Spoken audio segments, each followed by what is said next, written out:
অসমৰ যিখিনি মিনিষ্টাৰ শিৱসাগৰলৈ আহিছে চাইৰেনটো বজাই নাহিব, বৰ বেয়া দেখি। কিয় চাইৰেনটো বজাই আহিছে? ইয়াত ফেষ্টিভেল হোৱা নাই, ইয়াত বানপানী হৈছে, আৰু আপোনালোকৰ চাইৰেনৰ শব্দ শুনিবলৈ শিৱসাগৰ মানুহৰ মন নাই। আপোনালোকক দাবী জনাইছো, চাইৰেনটো বজাই নাহিব। আপোনালোকৰ সেইটো অধিকাৰ হেৰুৱাই পেলাইছে, চাইৰেন বজাই ঘূৰি ফুৰা অধিকাৰ। চাইৰেন বজাবলৈ আহিছে এইটো সময়ত। অলপতো কিবা এটা লজ্জা কৰক আপোনালোকে।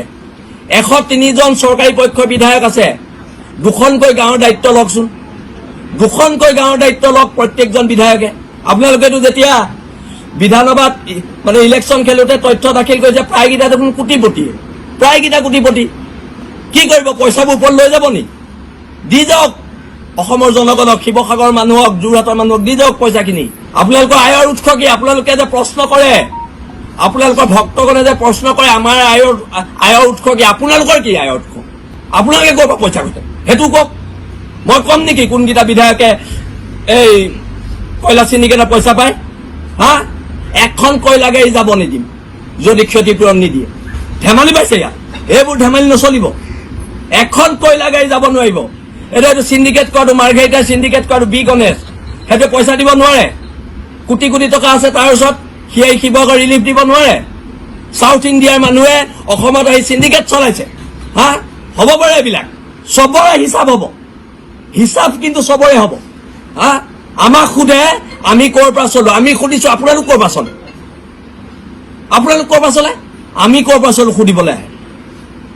এইবিলাক কথা বতৰা নচলিব, চিধা চিধি কথা। ঘৰৰ ভিতৰত এবুকু পলস পৰাৰ পিছতো তেওঁলোকৰ নাম নোসোমায়। এই যে লিষ্টখন, নিজৰ মানুহ বাছি বাছি বনোৱা লিষ্টখন, এখন আকাশৰ পৰা টপকিল নেকি? ডিচিয়ে কাৰোবাৰ প্ৰেছাৰত কৰিছে নে দুৰ্নীতি কৰিছে? মৰা শৰ ওপৰত যেনেকে সগুনে এনেকে পৰি পৰি খায়, তেনেকে 3খন জিলাৰ দুৰ্দশাগ্ৰস্ত মহাপ্ৰলয়ত কক বকাই থকা মানুহৰ সাহায্যৰ টকা খোৱা চৰকাৰী যন্ত্ৰ যিবিলাক নাপাবলগীয়া মানুহে পালে, তেওঁলোকক নাম সুমুৱাই সুমুৱাই লিষ্টখন কোনে বনাইছিল? ঘৰৰ ভিতৰত এবুকু পলস পৰাৰ পিছতো তেওঁলোকৰ নাম নোসোমায়। অথচ 22,000 মানুহক 15,000 কৈ দিয়া হ'ল। এই যে লিষ্টখন, নিজৰ মানুহ বাছি বাছি বনোৱা লিষ্টখন, এখন আকাশৰ পৰা টপকিল নেকি? কোনে বনালে? এই লিষ্ট বনোৱা মানুহবিলাক কোন? মুখ্যমন্ত্ৰীয়ে বনালে নে মুখ্যমন্ত্ৰী ঘনিষ্ঠ কোনোবা চালা চামুণ্ডাই বনাইছে বিজেপি দলৰ? এই কথাটো ৰাজহুৱা হ'ব লাগিব। আৰু 2 নম্বৰতে ইয়াত থকা ডিচিজন জিলাখনৰ মুৰব্বী, প্ৰশাসনৰ মুৰব্বী, গাঁওবুঢ়া তেওঁৰ অধীন, সকলো তেওঁৰ অধীন। তাৰপিছত ডিচি গৰাকী যদি ইয়াত সন্নিৱিষ্ট নাথাকে, ডিচি গৰাকী যদি জড়িত নাথাকে, তেতিয়াহ'লে এইটোকে অসম্ভৱ কথা। গতিকে ডিচিয়ে কাৰোবাৰ প্ৰেছাৰত কৰিছে নে দুৰ্নীতি কৰিছে, এই কথাটো ইমিডিয়েট তদন্ত হ'ব লাগে, তেখেতক ছাছপেণ্ড কৰিব লাগে। আমি কওঁ তেখেতক গ্ৰেপ্তাৰ কৰিব লাগে। কাৰণ মৰা শৰ ওপৰত যেনেকে সগুনে এনেকে পৰি পৰি খায়, তেনেকে 3খন জিলাৰ দুৰ্দশাগ্ৰস্ত মহাপ্ৰলয়ত কক বকাই থকা মানুহৰ সাহায্যৰ টকা খোৱা চৰকাৰী যন্ত্ৰ, আৰু এই যে যিবিলাক বিজেপিৰ পালি নেতা, এইবিলাকৰ ওপৰত দায়িত্ব, এওঁলোকে যে এইবিলাক কৰিলে তাৰ দায়িত্ব মুখ্যমন্ত্ৰীয়ে নিশা কেৱল ফেচবুক লাইভত আহি মচি দিলে নহ'ব। ইয়াৰ তদন্ত আমাক লাগিব, কিয় হ'ল, কেনেকৈ হ'ল, আৰু এই লিষ্টখন যিবিলাক মানুহে পালে, যিবিলাক নাপাবলগীয়া মানুহে পালে, তেওঁলোকক নাম সুমুৱাই সুমুৱাই লিষ্টখন কোনে বনাইছিল? কোন বিজেপি পালি নেতাই বনাইছে? এটাই দেখো আমাক লাগে, হয় নে নহয়? সেই লিষ্টখন কোনে বনাইছে লাগে নে নালাগে? বিজেপি পালি নেতা হওক, গাঁওবুঢ়া হওক, দালাল হওক, কোনে নাপাবলগীয়া মানুহক দিলে সেই মানুহকেইজন আমাক লাগে, হয় নে নহয়? সেই মানুহকেইজনক আমাক লাগিব। 2 নম্বৰতে বৃহৎ সাহায্য পুঁজি, ৰাইজৰ পৰা টকা লৈ মাছৰ তেলে মাছ ভজা যিটো সাহায্য পুঁজি, এই সাহায্য পুঁজিত জড়িত চৰকাৰী যন্ত্ৰৰ গোটেই বিষয়াসকল আৰু বিজেপিৰ মুনাফা লুটা যিবিলাক নেতা, এই কাৰ্য বন্ধ কৰিব লাগে। এই কাৰ্য যদি মুখ্যমন্ত্ৰীয়ে বন্ধ নকৰে, তেতিয়া আমি স্পষ্টকে বুজিম মন্ত্ৰী, মুখ্যমন্ত্ৰী সকলোৱে সাহায্য দুৰ্নীতিৰ লগত সনা পুতুকা হৈ আছে। আজি চবেই গম পালে যে আজিৰ এই মহাপ্ৰলয়ৰ কাৰণে জগৰীয়া বিজেপিৰ চিণ্ডিকেট কাণ্ডাৰীসকল আজি শিৱসাগৰ, চৰাইদেউ আৰু যোৰহাটত যি মহাপ্ৰলয় আহিছে, সেই মহাপ্ৰলয়ৰ কাৰণে হিমন্ত বিশ্ব শৰ্মা জগৰীয়া, যি হিমন্ত বিশ্ব শৰ্মাই পীযুষ হাজৰিকাক লগাই, যি হিমন্ত বিশ্ব শৰ্মাই আপোনাৰ সুশান্ত বৰগোহাঁইক দি নাগালেণ্ডত কয়লাৰ চিণ্ডিকেট কৰাইছে, তেওঁলোকৰ লোকেল MLA কেইজনক দি চিণ্ডিকেট কৰাইছে, কামটো কৰে লোকেল MLA কেইজনে। আজি যি ঠাইত আটাইতকৈ বেছি ক্ষতিগ্ৰস্ত হৈছে সেই MLA কেইটাই নিজে এই কয়লা খননত জড়িত। হা গোটেই নাগা পাহাৰ খান্দি ফুফুলা কৰি পেলালে ডাঙৰ ডাঙৰ লেক ডাঙৰ ডাঙৰ হ্ৰদ মই যেতিয়া কৈছিলো মানুহ কোনেও বিশ্বাস কৰা নাছিলে এতিয়া সাংবাদিক বিলাকে নিজে নিজে গৈ ফিল্ড সাৰ্ভে কৰি বুজি পাইছে যে কথাটো সঁচাকেই সেইটো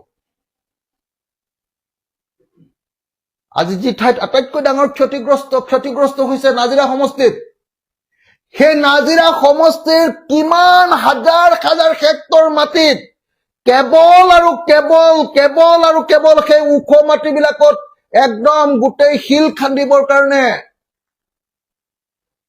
এই বোল্ডাৰ মাফিয়া বিলাকে কি কৰিছে ডাঙৰ ডাঙৰ সৰু সুৰা নহয় আমাৰ শিৱসাগৰ বৰপুখুৰীটোৰ নিচিনা ডাঙৰ ডাঙৰ লেক বা হ্ৰদ বা ডাঙৰ পুখুৰী তৈয়াৰ কৰি তাত গোটেই খান্দি শেষ কৰি পেলাইছে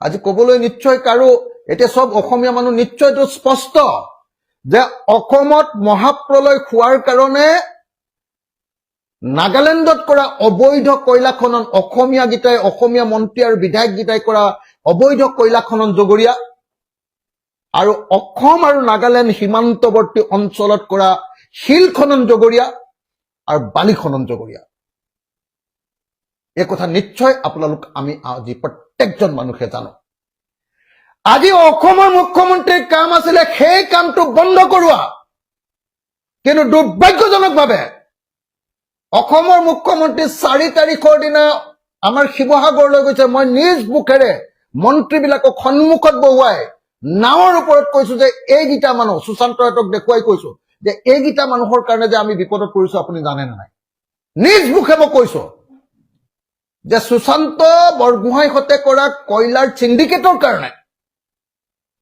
আজি যে আমি 3খন জিলা ধ্বংস হৈ গৈছো মুখ্যমন্ত্ৰী আপুনি জানে নাই এটো বন্ধ কৰা উল্টাই তেওঁ সংবাদ মাধ্যমত মুখ্যমন্ত্ৰীয়ে কৈছে যে স্থানীয় ৰাইজে যদি এটো বন্ধ নকৰে এটো তেওঁলোকৰ বোলে জীৱিকা এটো তেওঁলোকৰ জীৱিকা নহয় এটো জীৱিকা তেতিয়াৰ পৰা হৈছে যেতিয়াৰ পৰা হিমন্ত বিশ্ব শৰ্মা মুখ্যমন্ত্ৰী হৈছে যে এবাৰ যেটো বানপানী হল এই যি বানপানী এটো আসলতে পূৰ্বৰ বানপানীৰ নিচিনা নহয় এসপ্তাহলৈকে চৰকাৰৰ কোনো ধৰণৰ অস্তিত্ব নাছিলে আমি দেখি আছো আমি ফিল্ডত আছো সেই সময়ছোৱাত আপোনাৰ এই চৰকাৰৰ হিমন্ত বিশ্ব শৰ্মাৰ চৰকাৰৰ নাও এখনো যোগাৰ হোৱা নাছিল তেওঁ সঁচাসঁচিকে তেওঁ মেণ্টেলি অলপ ডিষ্টাৰ্ব হৈছে নেকি নাজানো অবৈধ শিল খনন সম্পূৰ্ণৰূপে বন্ধ হ'ব লাগিব তেওঁলোকক বিকল্প ৰাস্তা দিব লাগিব জীয়াই থাকিবৰ কাৰণে ৰাইজে যি সাহায্য দিছে সেইটো প্ৰতিগৰাকী আপোনাৰ ভুক্তভোগী পৰিয়ালে পায় আৰু চৰকাৰী হিমন্ত বিশ্ব শৰ্মাৰ সাহায্য তেওঁলোকৰ আপোনাৰ বিজেপিৰ যিবিলাক দায়িত্বত থকা মেম্বাৰ সেইবিলাকে পায় সেই য'ত আপোনাৰ নাগালেণ্ড বৰ্ডাৰ সেই অঞ্চলবিলাক পৰিদৰ্শন কৰিছো বিহুবৰ চন্তক নেপালী খুটি শিলনি